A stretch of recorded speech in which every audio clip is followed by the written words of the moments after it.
কালবোস মামাকে ফোন করেই দুর্গার সঙ্গে কথা বলে সব সত্যি জানতে পারল স্বয়ংভু। হ্যাঁ বন্ধুরা, এমনটাই দেখা যাবে। তাই সম্পূর্ণ জানতে ভিডিওটিতে লাইক দিয়ে চ্যানেলটি সাবস্ক্রাইব করে দেখতে থাকুন। গল্পের শুরুতে দেখা যাবে স্বয়ংভু রাজনাথকে বলতে থাকে, আচ্ছা বাবা, তোমার কি মনে হয় যে দুর্গা ফিরবে? কারণ বড়দি এই লিগ্যালি কাগজপত্র সব দুর্গার নামে করছে। কেন করছে বলো তো? দুর্গা তো এত বছরেও ফিরে আসলো না। তাহলে কি দুর্গা ফিরে আসবে বলো তো? কেন এসব করছে বড়দি? আচ্ছা, দুর্গার জায়গায় উৎসব বা মেহেন্দি ওদের কাউকেও তো বসাতে পারতো, তুমি বলো তো? আমি বড়দিকে অনেকবার বলেছি, কিন্তু বড়দি আমার কোনো কথাই শুনছে না। তখন রাজনাথ বলতে থাকে, শোন স্বয়ংভু, যেটা কৌশিকী ভালো মনে করছে সেটাই করছে। ও যেটা ঠিক মনে করেছে সেটাই করছে। কোনো লুবির হাতে এই সম্পত্তি তুলে দেওয়া একদম ঠিক হবে না। ওরা লুভি, ওরা ভালো মানুষ নয়। তাই ওদেরকে সুযোগ দেওয়ার কোনো দরকার নেই। তখন স্বয়ংভু বলতে থাকে, জানো তো বাবা, কি বলবো আমি? আমার মেয়েটা এই সম্পদ সম্পদ করেই তো আমার মেয়েটা আমার কাছ থেকে দূরে চলে গেছে। আমার মেয়েটাকে আমি হারিয়ে ফেলেছি। তখন এই কথাতে রাজনাথ বলতে থাকে, স্বয়ংভু, তুই চিন্তা করিস না বাবা, সব ঠিক হয়ে যাবে। তখন স্বয়ংভু বলতে থাকে, কি করে ঠিক হবে বাবা বলো তো? আমার আমি জগদ্ধাত্রীর কাছে আসলেই আমাকে নিজেকে অপরাধী মনে হয়। কারণ আমি জগদ্ধাত্রীর মেয়ে দুর্গাকে নিজের কাছে সামলে রাখতে পারিনি, ওকে রক্ষা করতে পারিনি। জগদ্ধাত্রীর কাছে আমি অপরাধী। তখন এই কথাতেই রাজনাথও খুব কষ্ট পেতে থাকে। তারপরেই স্বয়ংভু বলতে থাকে, জানো তো বাবা, ইদানিং না একটা গুন্ডার উৎপাত খুব বেড়ে গেছে। খুব বেড়ে গেছে উৎপাত। আর সেই অনেক বাচ্চাদেরকে নিয়ে কিডন্যাপ করে বিক্রি করে ফেলছে।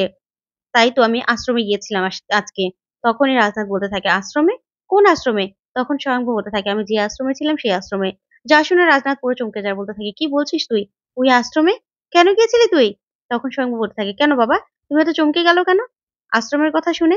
তখনই এই কথাতে রাজনাথ বলতে থাকে, না না, আমি চমকে যাইনি তো। তখন স্বয়ংভু বলতে থাকে, হ্যাঁ তুমি চমকে গেল তো। জানো তো বাবা, ওই আশ্রমে গিয়ে না আমার মনে হয়েছে যে ওখানে আমার দুর্গা আছে। তখন রাজনাথ বলতে থাকে, কি বলছিস তুই? দুর্গা আশ্রমে থাকবে কেন? এটা কেমন কথা বলছিস তুই স্বয়ংভু? তখন স্বয়ংভু বলতে থাকে, হ্যাঁ, আমি না কালবোস মামার সাথে দেখা করতে গিয়েছিলাম। তখন এই কথা শুনেও রাজনাথ ভয় পেয়ে যায় আর বলতে থাকে, কালবোস? কালবোসের কাছে কেন গিয়েছিলি? কালবোসকে তোর কি দরকার? তখন স্বয়ংভু বলতে থাকে, তদন্ত করতে গিয়েছিলাম। তখনই রাজনাথ বলতে থাকে, না স্বয়ংভু, তুই না এই তদন্ত ফদন্ত বাদ দে। তুই না আমাদের কোম্পানিতে জয়েন কর। তখন স্বয়ংভু বলতে থাকে, না বাবা, তোমাকে আমি কতবার বলেছি এই কোম্পানিতে আমি কিছুতে জয়েন করব না। এসব কিছুর থেকে আমাকে দূরে রাখতে বলেছি না? আমি না এই কোম্পানিকে একদম পছন্দ করি না।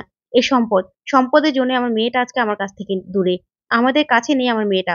এই সম্পদ আমি চাই না। আমি চাই না আমি এই সম্পদের উপর বসতে। আমি না কাউকে ছাড়বো না। তারপরে দেখা যাবে স্বয়ংভূদের অফিসার ফোন করে। আর অফিসার ফোন করে বলতে থাকে, স্যার, ওই মেয়েটার কোনো ফোন নাম্বার নেই। কিন্তু ওই আশ্রম থেকেই ওই মেয়েটাই ওই বাচ্চাটাকে বাঁচিয়েছিল। ওখানে গিয়ে তদন্ত করতে হবে। তখন স্বয়ংভূ বলতে থাকে, ঠিক আছে। তারপর ফোন রাখলে রাজনাথ বলতে থাকে, কি হয়েছে? তখন স্বয়ংভূ বলতে থাকে, বাবা, আমাকে তদন্ত করতে হবে।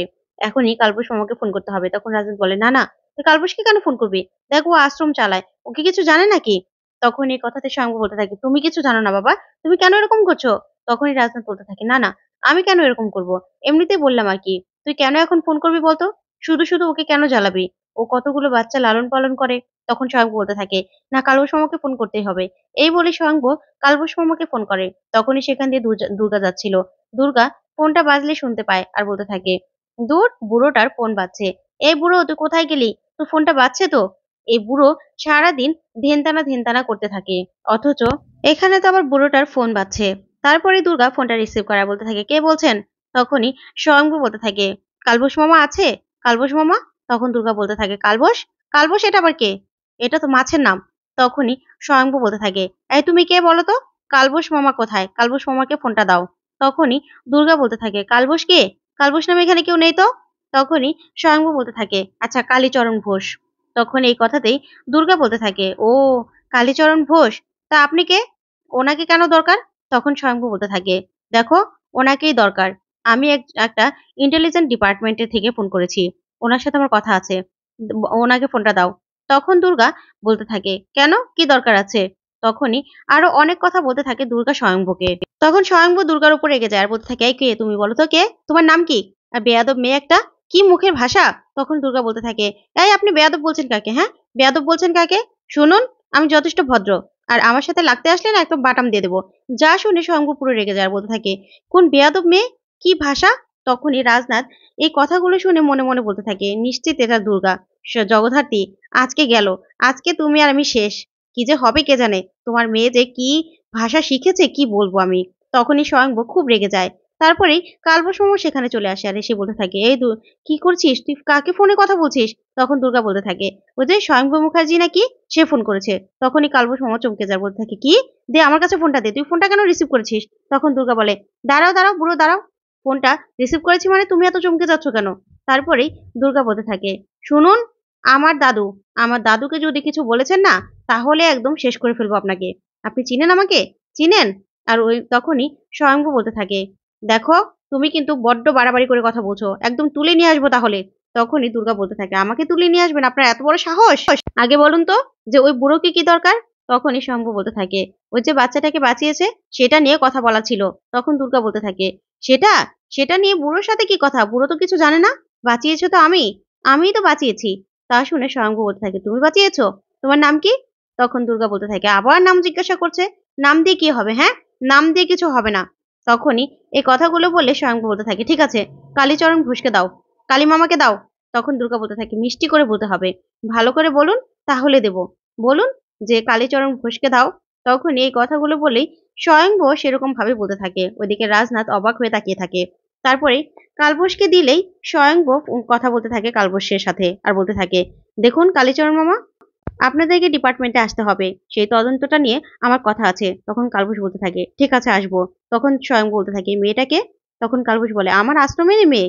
তারপর স্বয়ং বলতে থাকে, "ঠিক আছে, ওকে তো লাগবেই। সবাইকে নিয়ে আসবেন।" তখনই কালবোস বলতে থাকে, "ঠিক আছে।" এই বলে ফোনটা রেখে দিলেই স্বয়ংবর রাজনাথকে বলতে থাকে, "কি মুখের ভাষা?" তখনই রাজনাথ বলতে থাকে, "হ্যাঁ, হ্যাঁ, এসব মানুষের সাথে না মিশবি না স্বয়ংবর। একদম মিশবি না।" তখন স্বয়ংবর বলতে থাকে, "মানে? তুমি কি বলতে চাও?" তখনই রাজনাথ বলতে থাকে, "হ্যাঁ, মুখের ভাষা যার খারাপ, সে তো খারাপ হবেই। তাই এসব মেয়েদের সাথে না মিশবি না।" তখনই স্বয়ংভু বলতে থাকে, "শোনো, মুখের ভাষা খারাপ বলে যে খারাপ এমন তো নয়। ভালো মেয়েও তো হতে পারে।" তারপরে রাজনাথ স্বয়ংভুর কথার জালে ফেঁসে গেলে রাজনাথ সেখান থেকে পালায়। তখনই স্বয়ংভু জগদ্ধাত্রীকে বলতে থাকে, "জানো জগদ্ধাত্রী, মেয়েটার কথাগুলো না খুব বাজে। কিন্তু আমার এক মুহূর্তে মনে হয়েছে যেন তোমার সঙ্গে কথা বলছি। তোমার কণ্ঠস্বর, তোমার মতো ঠিক কণ্ঠ।" যা শুনে জগদ্ধাত্রী চুপ করে থাকে। তখনই স্বয়ংভু বলতে থাকে, "তোমার কণ্ঠ আমি কতদিন ধরে শুনি না। কতদিন ধরে তুমি আমাকে বলো না, স্বয়ংভু আই লাভ ইউ।" তখন এই কথা বলতেই তখনই দুর্গা আবার ফোন করে। ফোন করে বলতে থাকে, "শোন, ওই বুড়োকে, আমার দাদুকে যদি কোনোভাবে জ্বালাস না, আমার দাদুকে কিন্তু একদম কোনো রকম কোনো তদন্ত করবি না। আমার দাদু ধিনতানা, ধিনতানা বাজায়।" তখনই এই কথা শুনে স্বয়ংভু বলতে থাকে, "কি?" তখন দুর্গা বলতে থাকে, "আমার দাদু না তবলা বাজায়। তাই আমার দাদু সহজ সরল একজন মানুষ, ইন্টেলিজেন্ট মানুষ। তাকে না একদম জ্বালাবি না।"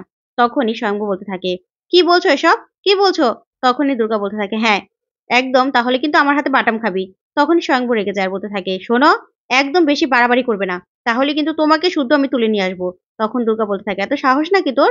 তুই পারলে আমাকে তুলে দেখা না। আমাকে না কেউ ছুঁতে পারবে না, কেউ না।" তখনই স্বয়ংভু ইংলিশে কথা বলে দুর্গাও ইংলিশে অ্যান্সার দেয় আর বলতে থাকে, "তুই কি ভেবেছিস যে আমি অশিক্ষিত?